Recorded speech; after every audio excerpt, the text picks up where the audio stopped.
Hello everyone, good day. Welcome po ulit sa aking channel. Ito po yung ating ngayon tip. Ayan, malabo ba yung mga eyeglasses ninyo? Ayan, may tip po tayo dyan. Ayan, medyo malabo ng konti. Ano po? Ayan, hirapan tayong tumingin kapag kaganyan.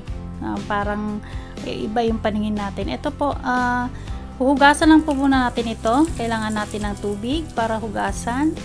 Ayan, at ang pinaka dito ay ang ating dishwashing liquid. Ayan, dishwashing liquid lang po kailangan natin diyan.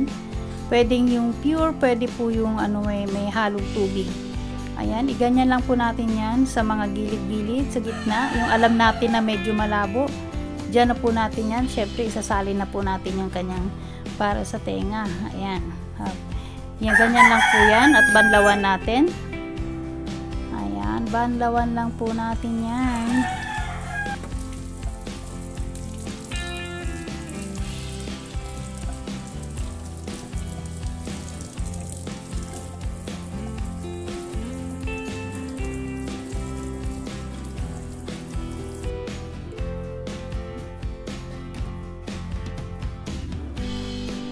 Ayan po, medyo malinis-linis na. Ayan, ako po hindi ko po yan pinupunasan kaagad, pinapatuyo ko lang para ayun, gusto ko lang yung pinatutuyo tapos pinapagpag ko lang.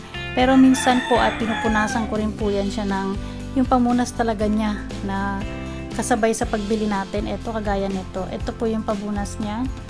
Ayan, ganyan lang po yung ginagawa ko.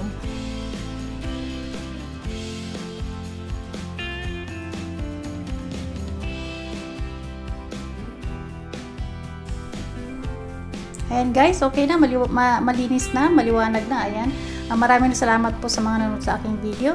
At sa hindi pa po nakapanood, kung nagustuhan nyo po aking video, please follow, like, and share po. Thank you!